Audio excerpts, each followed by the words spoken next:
প্রধানমন্ত্রী বিনীত বাবু যদি এতই জ্বালা যন্ত্র অতিষ্ঠ হয়ে যায় তাহলে আমাদেরকে বলেন কুত্তারি নিশুনটা 6 লক্ষ 7 লক্ষ বাংলাদেশ হকার আছে আমাদেরকে কুত্তারি নিশুনটা বাইরে লাগে কর্মজীবীটা কোনটা আমি এই জ্বালাটা কার কাছে কমু এই বিনীত বাবু অবরোধ আমরা যারা অল বাংলাদেশে হকার আছি ঠিক আছে রিক্সা চালক ভ্যান চালক দিন মজুর কৃষক শ্রমিক ঠিক আছে আমাদের কর্মস্থানের ব্যবস্থা করে এরপরে হ্যাঁ যা কিছু করে আমরা সব মাইনে নিব এখন না খেয়ে কয়দিন আজ একদিন 2 দিন 3 দিন এখন আমার মাস শেষে বাসা ভাড়া 7,000 8,000 টাকা আমি বাতের টাকায় গুছাইতে পারি না প্রতিদিন দোকানদারি করে যাইতে সময় বাসা 2-4 500 1,000 টাকার বাজার করে নি এখন আমি যাই রাস্তাঘাটে গঞ্জি সারা প্রতিদিন দোকানদারি করে যাইতে সময় বাসা 2-4 500 1,000 টাকার বাজার করে নি এখন আমি যাই রাস্তাঘাটে গঞ্জি সারাদিন গাম পরিশ্রম করে রাস্তায় ঘুরা আমি খালি হাতে যাই আমার সন্তানও কান্ত আমার মায়ও কান্ত আমার বাপও কান্ত আমার কোন গাম পরিশ্রম করে রাস্তায় ঘুরা আমি খালি হাতে যাই আমার সন্তানও কান্ত আমার মায়ও কান্ত আমার বাপও কান্ত আমার কর্মজীবীটা কোনটা আমি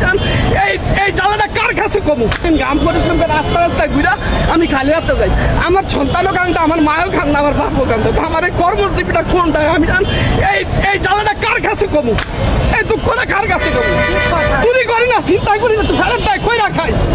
একজন সাধারণ একজন মন্ত্রণালয় চাকরি করে হ্যাঁ ছেলেরও গাড়ি মারও গাড়ি ভূতেরও গাড়ি এস্টাসটা গাড়ি 2 কোটি 2.5 কোটি টাকা দামের গাড়ি পাবো আর আমরা সাধারণ দুগা বাতে জুড়াইতে পারি আমরা কি চুরি করি চিন্তা করি যাবার টাকা বাইরে খাই আমাদের অপরাধ ডাকছে আমরা এটা শিক্ষিত রোহিঙ্গা যদি এতই সরকারি প্রশাসন খবর বললেন মাননীয় প্রধানমন্ত্রী বিনীত বাবু যদি এতই জ্বালা যন্ত্র অতিষ্ঠ হয়ে যায় তাহলে আমাদেরকে বলেন কুত্তারি নিশুনটা 6 লক্ষ 7 লক্ষ বাংলাদেশ হকার আছে আমাদেরকে কুত্তারি নিশুনটা বাইরে লাগে কারণ দুঃখ নাই ব্যর্থ নেই আমরা বইরা তারপরে ওরা আরামে এসে বাঁধবো তারা উপরে লেভেল দাবে রাজস্ব বোর্ড মন্ত্রণালয় সচিব ওরা আরামে এসে চলবে অফিস আদালতে ফিরি করে যাবে আমরা 6 লক্ষ 7 লক্ষ হকার সবার কুত্তারি নিশুনটা বাইরে ঠিক আছে